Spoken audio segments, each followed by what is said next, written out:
오늘 설교 제목을 스크린에서 우리 한번 볼까요? 같이 읽어봅니다. 변하지 않으면 죽습니다. 한 번 더.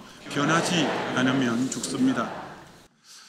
죽은 교회를 부금하다. 이 톰 레이너 이제라는 분이 쓰신 이 책에 대해서 지난주에 이번 주에 또 앞으로 잠시 좀 나누고자 합니다. 미국에 10년 동안 미국의 죽은 교회를 탐방하고 컨설턴트로서 문제를 바라보고 대안을 제시하고 한 분이 바로 기록했기 때문에 참 우리에게도 귀한 교훈이 됩니다. 지난주에 첫 번째 우리가 보았을 때 죽은 교회의 첫 번째 여러 교회를, 죽은 교회를 수백 교회를 가보았는데 공통적인 특징이 기도의 상실이었다라고 지난주에 나누었죠. 기도하던 사람이 기도를 안 하고 기도가 상실된 곳에 생명이 이제 잃어버리는 역사가 있다는 거죠. 오늘은 두 번째, 죽은 교회의 두 번째 공통점이 뭐냐? 과거에 집착하고 변화를 거부한다라는 것입니다. 과거에 집착하고 변화를 거부하는 것이 죽은 교회 두 번째, 어느 교회나 가보아도 이 특징이 이것이더라는 겁니다. 과거에 딱 집착해 있고 변화를 거부했다라는 것입니다. 그러면서 어느 교회의 실제 사례의 예를 드는데 1980년도 중반에 어떤 교회가 아주 역동적으로 부흥했다는 것이죠. 그 교회의 찬양대가 찬양을 할 때는 회중인 성도들이 눈물을 머금는 분들이 굉장히 많았고 청년들이 차고 넘쳤고 매년 부흥회를 하면서 교회가 든든히 성장해 갔고 너무 숫자가 많이 모여서 교회 정축에 대해서 의논하고 고민할 정도였다는 것입니다. 그렇게 교회가 든든히 서갔다는 거죠. 그런데 하지만 이 교회가 세월이 지나면서 어떤 일이 벌어졌냐면 이렇게 됐다는 거죠. 수십 년이 지나도 옛 시절의 영광을 판단의 기준을 삼았다는 거죠. 그때 지난날 우리 교회가 저렇게 부흥했었는데 그 시절의 그 영광을 잊지 못하고 그게 모든 것에 판단의 기준이 되어 있었다는 거죠. 그래가지고 새로운 목사님이 부임을 해서 너무 찬양이 밋밋하고 그런 거예요. 그래서 장로님들에게 우리 드럼 부스가 있는데 드럼을 도입합시다. 그리고 기타를 이렇게 도입하자고 장로님들에게 제안을 했는데 그 장로님들이 이렇게 반응을 한 거예요.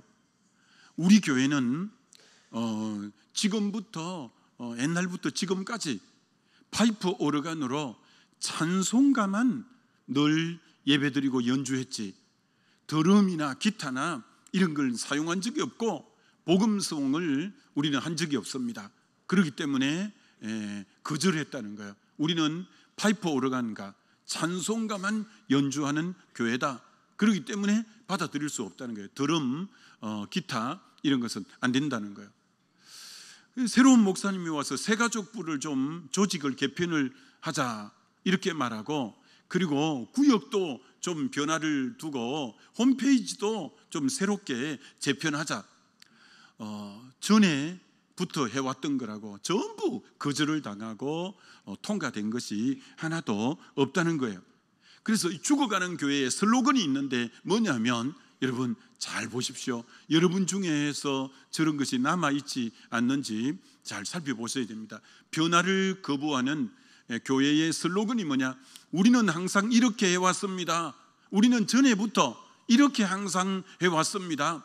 이 말을 이구동성으로 하면서 전에부터 해온 건데 왜 바꾸려고 하느냐 하면서 변화를 싫어했다는 겁니다. 그러니까 세월이 지나고 변화에 민감하게 반응하지 못하니까 젊은 세대들이 점점 떠나가기 시작하고 교회는 고령화가 되기 시작하고 과거의 부흥은 흔적으로만 남아있지 교회는 미래를 향해서 한 발자국도 나가지 못하는 그런 교회가 되어 있었다는 거죠. 그리고 이 죽은 교회들을 딱 묶어서 그분은 이렇게 표현한 거죠. 가그에 갇힌 채. 야, 저 표현이 좀 두려운 표현입니다. 가그에 갇혀 있더라는 거예요.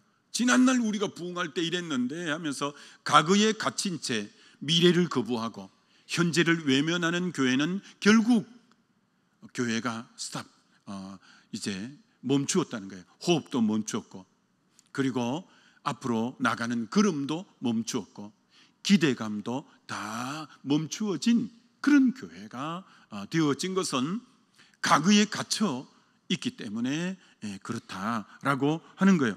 그래서 죽은 교회를 관찰했을 때 빠지지 않고 발견되는 현상이 뭐냐?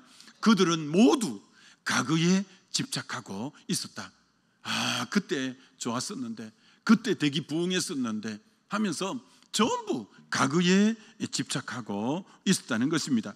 여러분, 가그는 기억해야 됩니다. 좋은 어떤 가그의 교회 부흥이 되고 좋은 일이 있었다면 그건 하나님께 감사해야 될 제목입니다. 그러나 가그에 머무르면 가그는 우상이 되어 버리고 맙니다. 가그는 감사의 제목이지 가그는 복종의 대상이거나 기준이 될 수는 없습니다. 죽은 교회는 요 세 마디를 어느 교회나 자주 하더라는 거예요. 첫째는 그때가 좋았지. 이 말들을 죽은 교회들은 한결같이 그때가 좋았지라는 말을 많이 썼다는 겁니다. 두 번째, 그때는 예배당이 꽉꽉꽉 채워졌지. 그 말을 두 번째로 했고, 세 번째는 지금 방식은 우리 스타일이 아니야. 지금 방식은 우리 스타일이 아니야. 이 세 마디가 죽어가는 교회, 죽은 교회는 한결같이 그때가 좋았지, 그때는 사람들이 꽉꽉 찼었지, 그리고 지금 방식은 우리 스타일이 아니야. 아니, 과거 스타일이 지금도 효과가 있다는 것은 아닙니다. 시대는 변했고 사람도 바뀌어졌는데 그들은 안 바뀌는 거예요.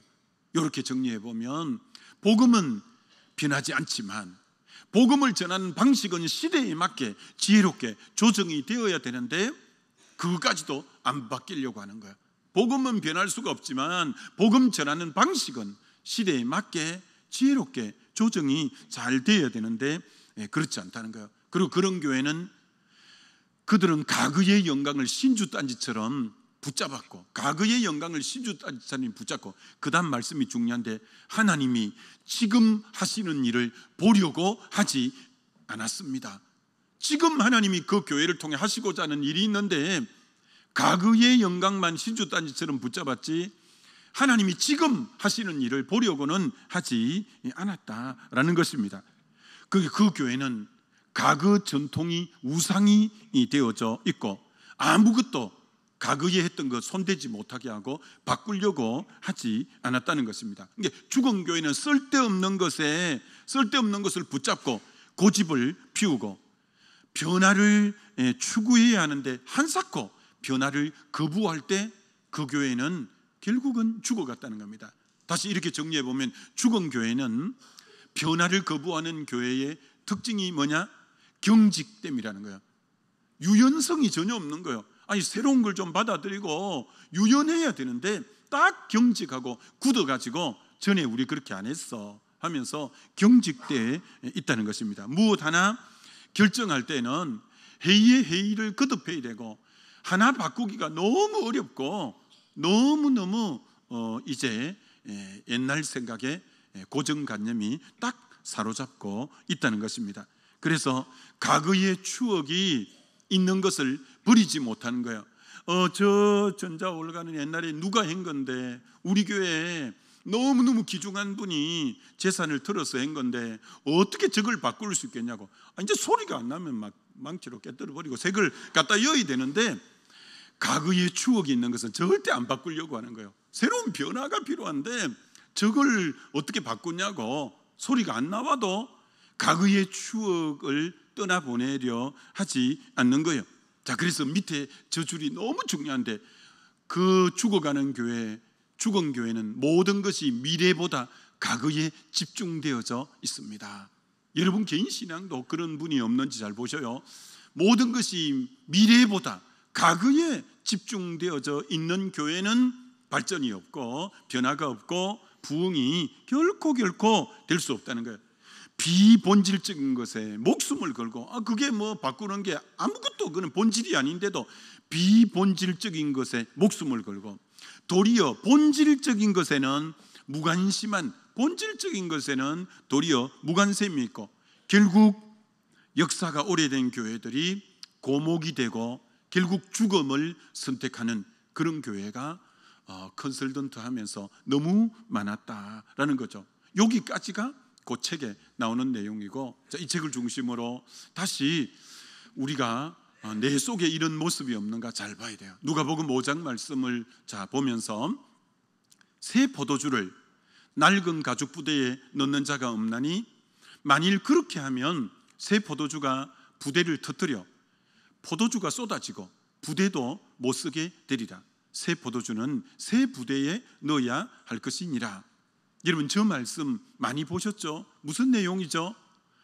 여러분 새 포도주를 딱 담으면 이 포도주가 발효를 해요. 발효를 하기 때문에 팽창을 해요. 계속 팽창해요. 그때는 가죽 부대가 짐승을 잡은 가죽 부대를 짐승 가죽이 이제 가죽 부대였어요. 근데 새롭게 짐승을 잡아서 가죽 부대를 만들면 새 포도주를 넣어도 이게 발효가 돼서 팽창을 해도 유연성이 있어서 팽창을 해도 유연하기 때문에 받아내는 거예요. 근데 오래된 낡은 가죽 부대는 팽창할 때도 다 팽창했기 때문에 더 이상 유연성이 없고 굳어 있기 때문에 새 포도주를 낡은 가죽 부대에 넣으면 이게 발효가 돼서 팽창이 되면 그만 툭 터져버려서 부대도 못 쓰고 새 포도주 다 쏟아버리니까 다 못 쓰게 된다는 거예요. 그래서 새 포도주는 새 부대에 넣어야 되는데, 그럼 저것을 예수님이 하신 말씀인데 그럼 무엇을 두고 저 말씀을 하셨는가? 이렇게 정리해 보면 새 포도주는 복음이에요. 예수님이 전한 복음이에요. 근데 낡은 가죽 부대는 그 당시 종교인인 바리새인들이 경직된 그 율법적인 종교 체계로 이 복음을 담을 수 없음을 지적하는 거예요. 복음은 지금 너무너무 발효하고 평창해서 복음이 뻗어나가는데 그 복음을 받는 바리새인의 마음은 낡은 가죽부대에서 율법적인 딱 율법주의에 경직된 종교 체계가 되어서 이 복음을 도저히 수용을 못하는 그 모습을 두고 하는 말입니다. 오늘 저것을 교회에 그럼 적용하면 많은 분들이 부흥을 갈망해요. 그렇잖아요. 여러분 구역이 부흥되기를 원하고, 여러분 전도회가 부흥되기를 원하고, 교회 학교가 부흥되기를 원하고, 다 부흥을 갈망하는데 마음가짐이 낡은 습관을 안 버리고 고정관념을 안 버리고 버리지 않다면 변화는 일어나지 않습니다.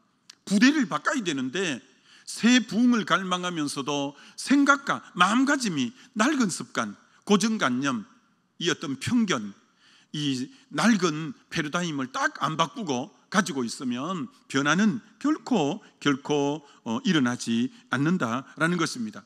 새 시대의 변화된 환경 속에서 정말 교회가 계속해서 새 부대가 되어서 유연하게 이 시대의 변화에 잘 발빠르게, 복음이야 변화될 수 없지만 복음을 전하고 이 받아들이는 방식은 유연하게 새 부대로 교회가 변화되어야 되지, 그렇지 않고 형식과 전통에 딱 갇혀 있으면 성령의 새 역사가 그 교회를 통해서는 일어날 수가 없게 되어진다라는 것입니다.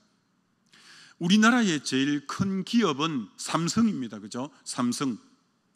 전에는 이건희 회장이었다가 지금 이재용 회장이신데, 이건희 회장이 1993년 이제 정말 삼성의 모든 직원을 모아놓고 엄청난 발표를 했습니다. 그게 뭐냐면 마누라와 자식을 놓아두고 나머지는 다 마누라와 자식 외에는 다 바꿔야 된다.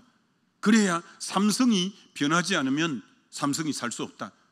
마누라와 자식 외에는 다 바꾸라, 이렇게 지시를 했어요.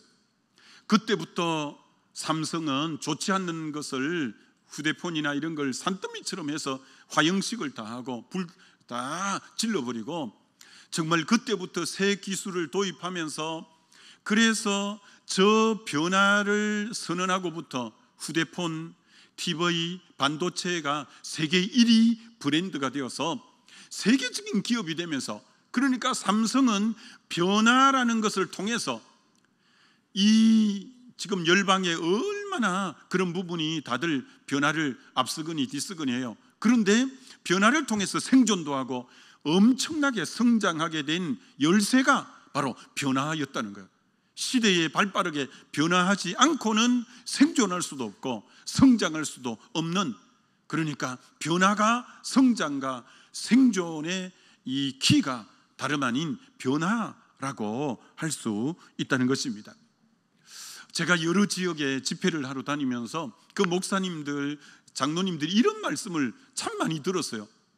그러면 식사하다 보니까 이런저런 얘기하시다 보니까, 목사님, 우리 지역이 이렇게 발전이 안 된 것은 몇십 년 전에는 우리 지역이 저 옆에 있는 저 도시보다 더 발전된 도시인데, 기차가 이제 경부선이 이렇게 나고 또 이렇게 호남선이 이렇게 나는데, 이 지역의 양반들이, 그리고 지역의 유지들이 어떻게 우리 전통적인 이 도시에 기차가 통과할 수 있게 된단 말이냐. 그건 이 풍수지리상 맥을 끊는 것이라서 복이 나간다. 그리고 너무 시끄럽고 위험하다. 그래서 기차를 우리 지역에 들어올 수는 없다고, 그렇게 지역 유지와 양반들이 반대를 하므로 기차가 그 도시를 비껴서 다른 도시에 역이 서고 하면서 그 도시는 변화를 수용함으로 이 도시보다 미미했는데 훨씬 더 성장이 되고 발전이 되고 됐는데, 변화를 거부한 그 도시는 그만 도태하고 쇠퇴하고 발전이 안 됐다는 거예요. 여러분, 그렇습니다.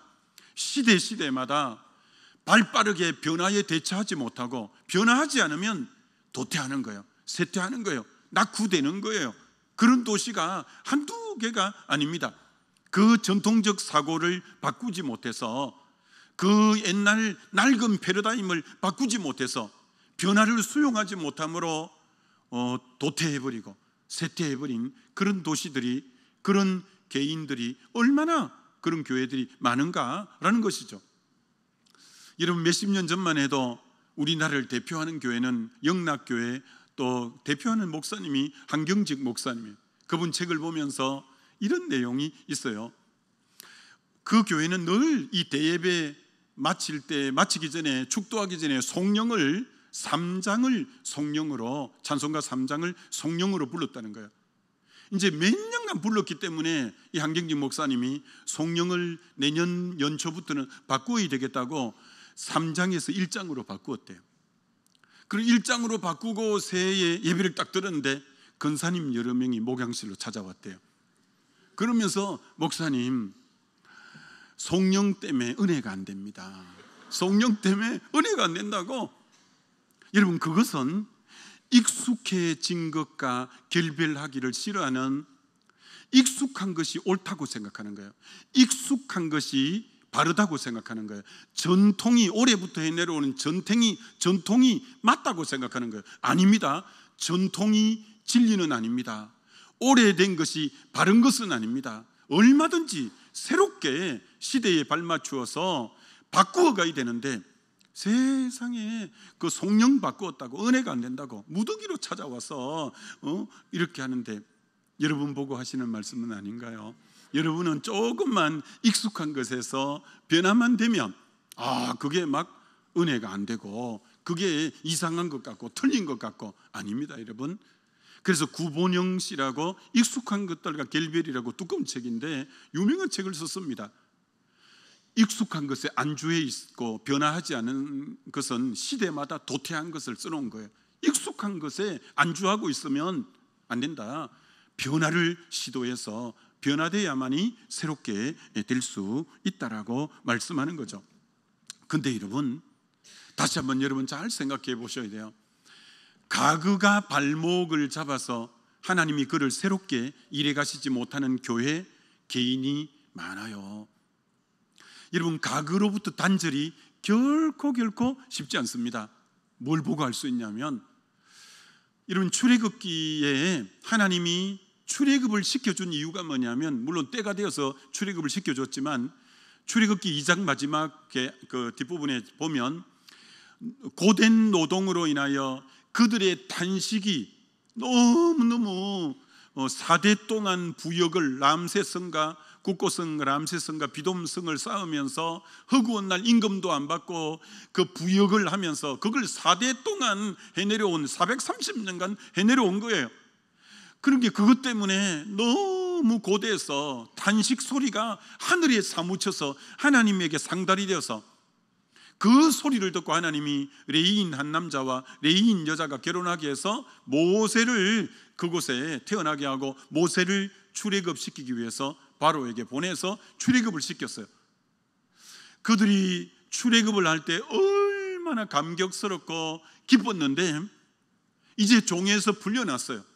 이제는 약속의 땅을 향해서 나가고 있는 거예요. 얼마나 감격스럽고 감사한 일이에요. 근데 희한하게요, 조금만 어려움이 오면 그들의 입에서 애굽으로 돌아가자, 애굽으로 돌아가자는 말이 그들의 주특기였어요.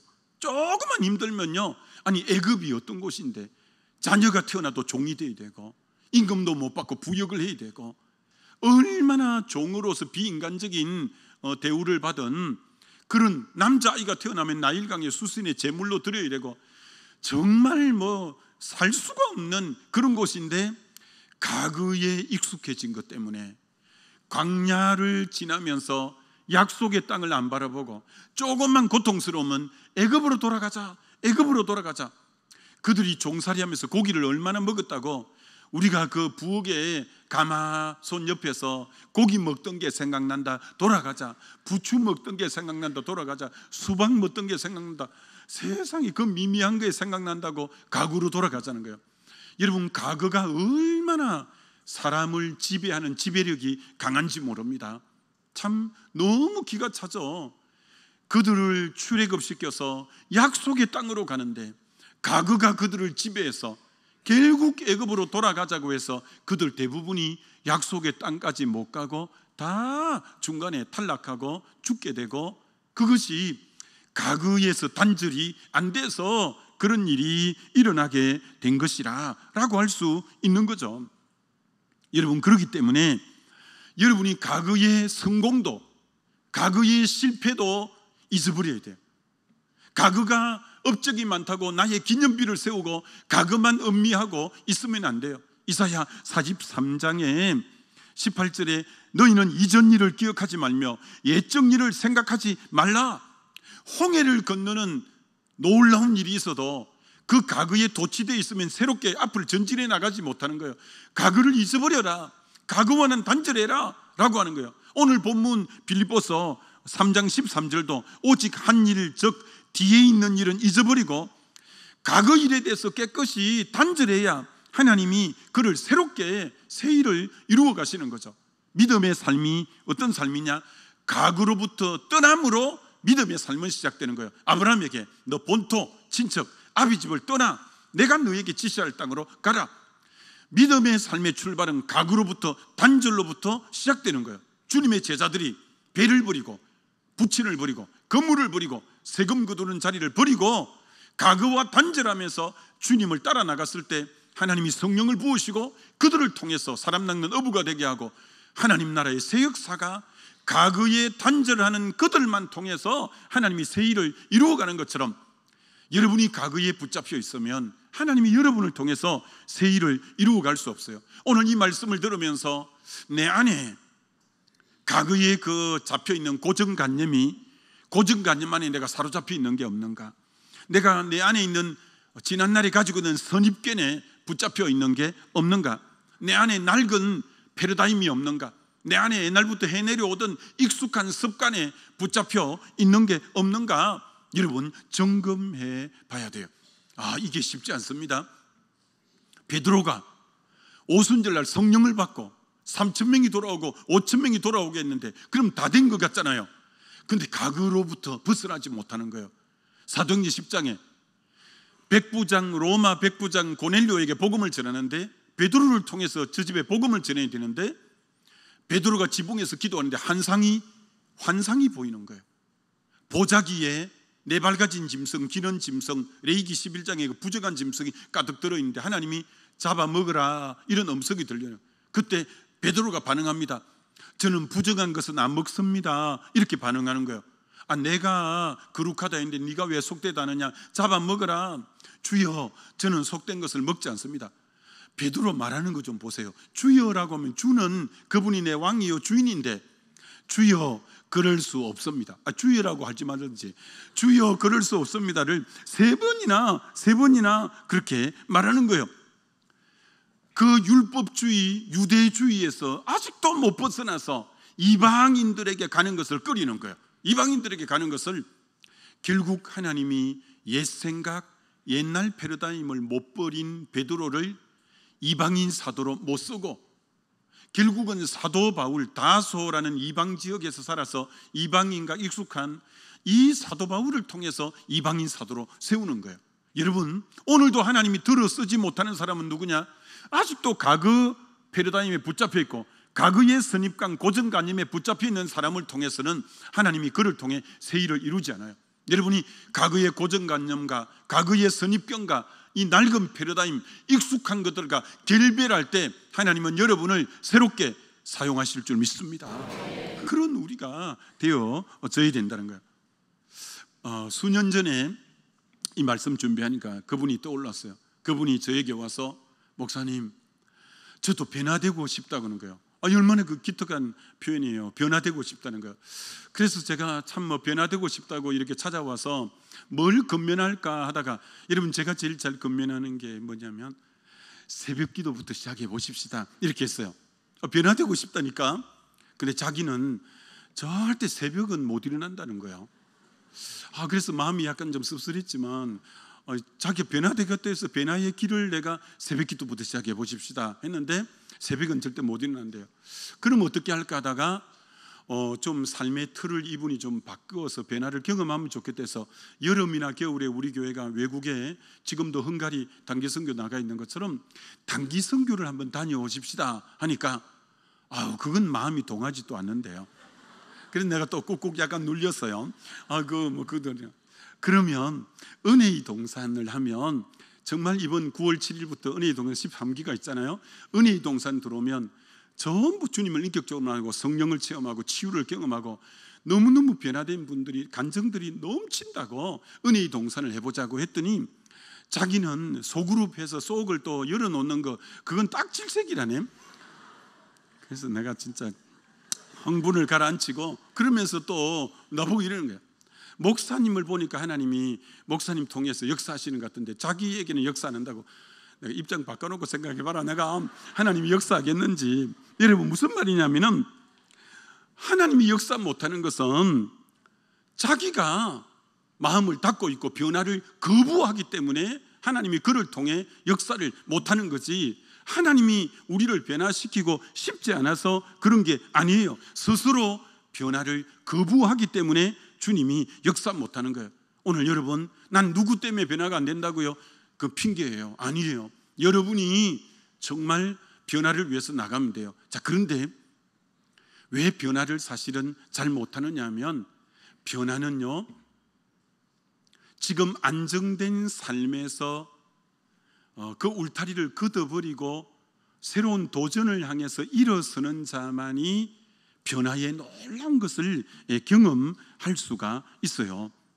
많은 분들이 내 인생 미래에 새로운 변화된 삶을 꿈꾸지만, 그러나 위험은 감수하지 않으려고 하고 대가 지불은 하기를 원치 않는 거예요. 그러면 변화가 더디거나 변화가 결코 잘 이루어지지 않는다는 거예요. 지금 삶의 안정된 울타리를 좀 헐고 걷어버리고 새롭게 도전하는 자만이 변화가 놀랍게 일어날 수 있어요. 여러분, 누가복음 18장에 부자 청년이 예수님에게 와서 어떻게 하면 영생을 얻겠습니까 했으니, 주님이 참 이 청년이고 부자고 가난이고 기특해서 이 사람 주인이 물질이라서 너 그 재물을 가난한 사람에게 팔아주고 와서 나를 따르라 라고 했어요. 근데 자기 안정된 삶을 흔들기가 싫은 거예요. 자기 안정된 삶을 흔들기가 싫어서 결국은 지금 안정된 삶을 변화시키기 싫어서 근심하며 떠나가니까 자기 삶을, 안정된 삶을 그대로 두기를 원하니까 변화가 안 일어나고 주님에게는 멀어져 버렸어요.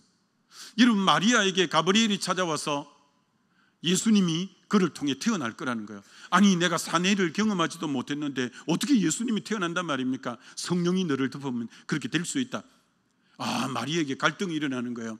자, 여러분, 변화는 어떻게, 예수님의 어머니 마리아는 어떻게 될 수 있냐면, 내가 지금 사랑하는 약혼자 요셉과 내가 지금 임신을 하면 깨어질 수도 있어. 율법에는 돌에 맞아 죽을 수도 있어. 내가 어느 걸 선택할 거냐? 그만 거부하고 안정된 삶을 유지하고 요셉하고 그만 둘이 짝짝꿍해갖고 이렇게 평범하게 살까? 아니면 목수 일이나 하고 이렇게만 살까? 아니면 정말 내 삶을, 내 몸을 내어드림으로 새로운 변화의 삶을 살까? 마리아가 갈등하다가 변화를 선택해요. 그래서 주의 계집종이 오니 말씀대로 내게 이루어지이다라고 자기를 도전해서 믿음으로 한 걸음을 내디디는 거예요. 그때 성령이 그를 덮고 그를 통해 메시아가 태어나는 엄청난 변화와 엄청난 역사가 마리아를 통해 일어날 때, 변화는 안정된 삶의 울타리를 헐어버리고 새롭게 주님을 향해 도전하는 자에게 하나님이 놀랍게 새 일을 이루어가요. 여러분, 역사상에 물 위로 그런 사람은 베드로밖에 없어요. 베드로가 왜 물 위를 걸을 수 있냐? 만일 주시오던 나를 물 위로 오라 하소서. 여러분, 그때가 칠흑같이 어두울 때예요. 그때가 폭풍이 너무 심하게 불 때예요. 갈릴리 바다가 45m까지 깊은 바다예요. 거기 바람 불 때 바다에 떨어지면 시신도 찾기가 힘들 수 있어요.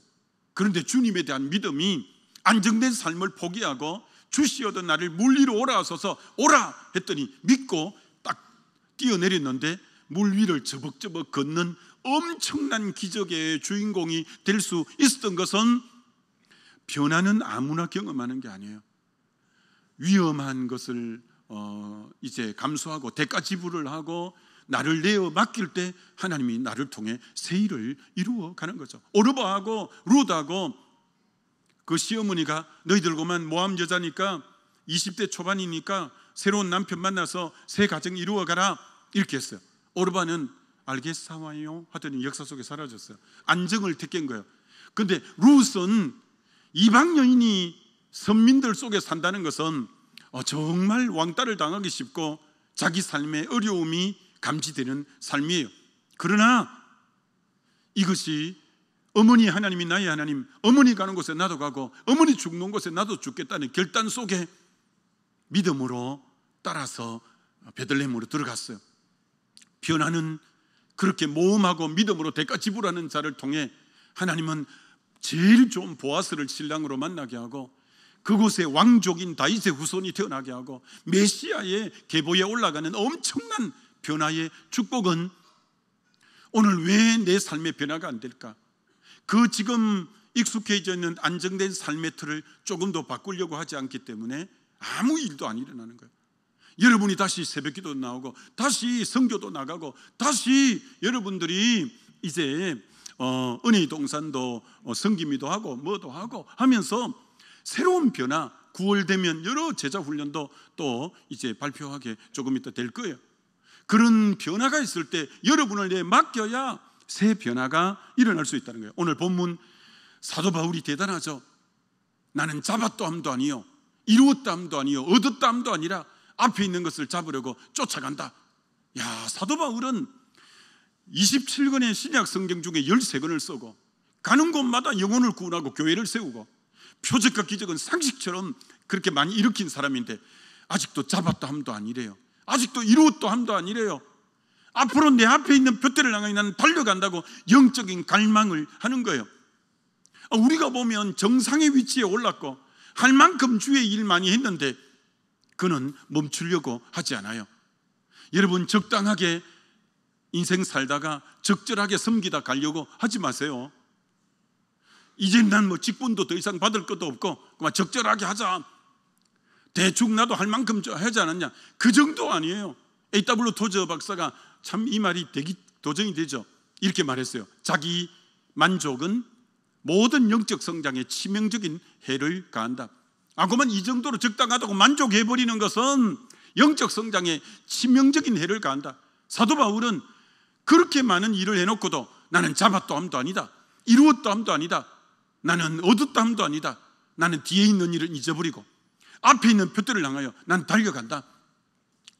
여러분, 참 저도 83년도 대학 3학년 때 주님께서 부름을 받고 지금 40몇 년간 이렇게 달려오는데 한 번도 야 좀 쉬고 싶다, 야 좀 멈추고 싶다, 이런 마음은 어떻게 1도 들지 않아요.